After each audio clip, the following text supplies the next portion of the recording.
नमस्कार दर्शकों, मेरा नाम है देविशी। आज हम लोग चंदा मामा की एक कहानी सुनने वाले हैं जिसका शीर्षक है नमस्कार नारंग। ये कहानी जनवरी 2013 संस्करण से ली गई है। नारंग को जमींदार के दीवान में नौकर का काम मिला। यह दशरथ की सहायता से संभव हो पाया। दशरथ नारंग का बहुत ही खास मित्र था। उसने नारंग को समझाया, तुम अच्छे स्वभाव के हो पर दूसरों का आदर करना नहीं जानते। जब जब जमींदार तुम्हें दिखाई पड़े तुरंत उन्हें नमस्कार करना। किसी भी हालत में ये मत भूलना। नारंग ने अच्छी तरह से ये बात याद रखी। पहले दिन जैसे ही उसने जमींदार को देखा, सविनय नमस्कार किया।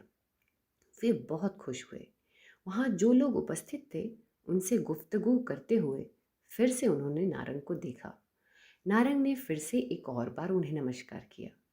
जमींदार उसके विनय पर बहुत प्रसन्न हुए और उसे काम सौंपा।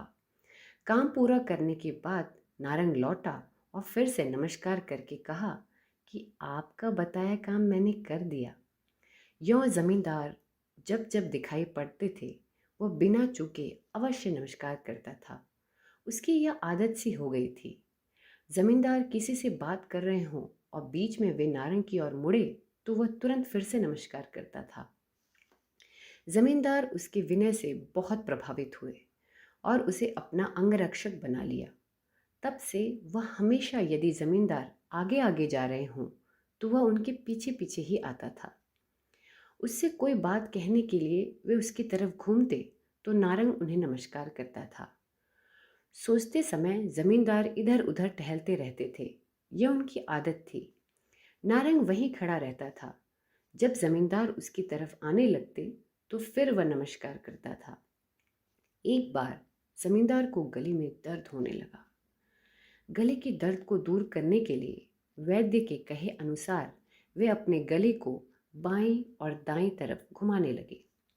सारंग उनकी दाईं तरफ ही खड़ा हुआ था।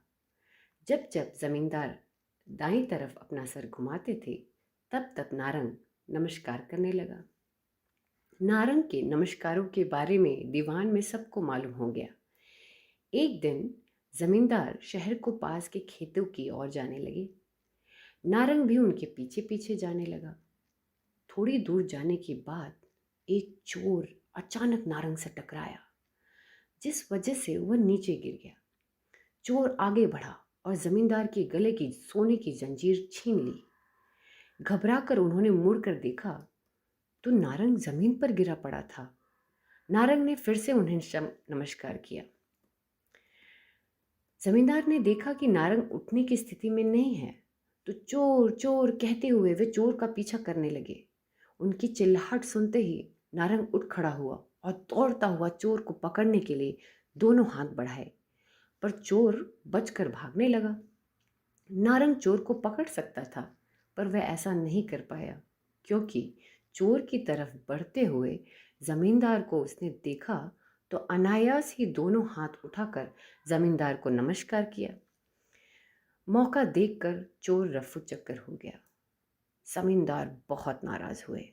हाथ में आए चोर को छोड़ दिया। इस पर उन्होंने नारंग को दुत्कारा।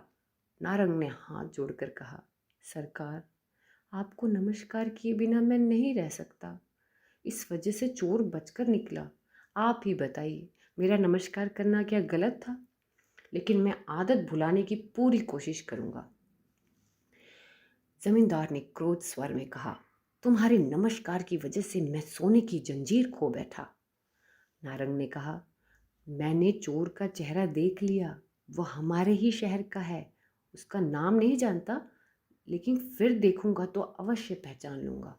इसलिए आप एक काम करिए, आप मुनादी करवा दीजिए कि नारंग ने चोर को पहचान लिया है।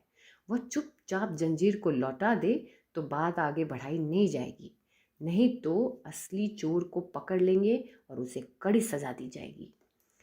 जमींदार को नारंग के कहे अनुसार मुनादी पिटवाई। दूसरे ही दिन जमींदार की सोने की जंजीर उनके पलंग पर पाई गई। जमींदार ने नारंग की सलाह की प्रशंसा करते हुए कहा, मेरी जंजीर मुझे मिल गई, पर यह स्पष्ट है कि हमारे आस्थान के किसी आदमी से उसका परिचय है। किसी भी प्रकार से हो, उसे पहचानो और मुझे सूचित करो। एक क्षण तक सकपकाने के बाद नारंग ने कहा, मालिक, मैंने सचमुच चोर का चेहरा नहीं देखा। इस बात पर मुझे दुख हुआ कि मेरी वजह से आपकी जंजीर की चोरी हो गई और मुझे लगा कि भविष्य में नमस्कार करने की अनुमति आप मुझे नहीं देंगे। खूब सोचा और इस उपाय को अमल में लाने का निर्णय लिया। मुझे मालूम है कि मैं चोर को पहचान नहीं सकूंगा, पर चोर को ये कैसे मालूम होगा कि मैं उसे पहचान नहीं सकूंगा? वह डर गया होगा, इसलिए उसने जंजीर लौटा दी। जमींदार ने पूछा, तुम्हारे हाथ नमस्कार करना ही नहीं जानते, बल्कि तुम्हारा दिमाग भी बड़ा पैना है। जब तुमने चोर को ठीक से नहीं देखा, तब तुमने ये बात मुझसे क्यों छुपाई? नारंग ने कहा, सरकार, आप मुझसे बहुत अप्रसन्न थे। उस पर मैं अगर कहूँ कि मैंने चोर को नहीं देखा तो आप और क्रोधित हो उठते। अलावा इसके, मेरे ये कहने पर ही आपने मुनादी करवाई कि मैंने चोर का चेहरा देखा। अगर ऐसा नहीं करता तो आपको मेरे ऊपर विश्वास ही नहीं होता।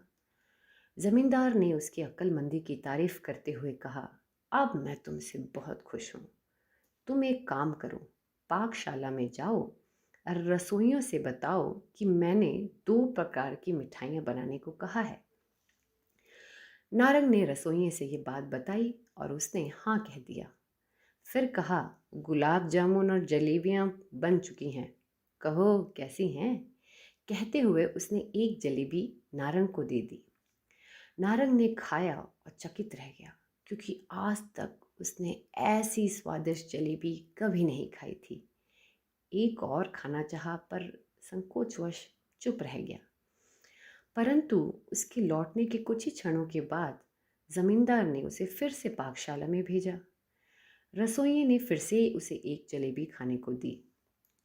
पता नहीं जमींदार को उस दिन क्या हुआ, नारंग को लगातार पाकशाला भेजता ही रहा। जब जब वह वहाँ गया, रसोइया उसे जलेबी खिलाता ही रहा।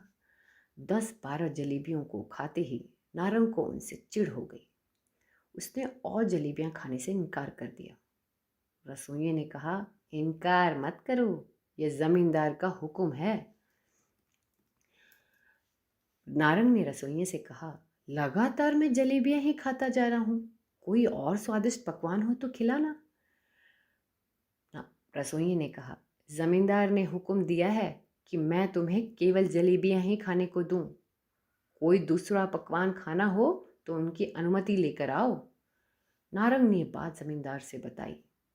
जमींदार ने कहा, जलेबियां तो तुम्हें पसंद है ना?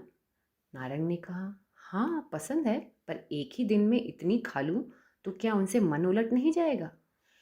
जवाब में जमींदार ने मुस्कुराते हुए कहा, सुनो, तुम भी मेरे मन को प्रसन्न करने के लिए नमस्कार पर नमस्कार किए जा रहे हो। मुझे ये पसंद है। तुम्हारे पेट को खुश करने के लिए मैंने जलेबियों की व्यवस्था की, क्योंकि वो तुम्हें पसंद है।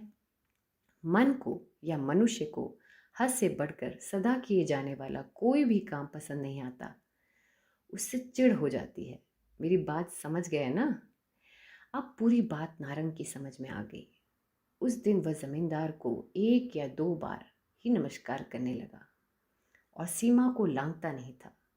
पर जमींदार उसे नमस्कार नारंग कहते हुए थकते नहीं थे। तो इसी के साथ हमारी ये कहानी का अंत होता है। अगली बार फिर एक दिलचस्प कहानी के साथ हाजिर होंगी। तब तक के लिए इजाज़त दीजिए। नमस्कार, धन्यवाद।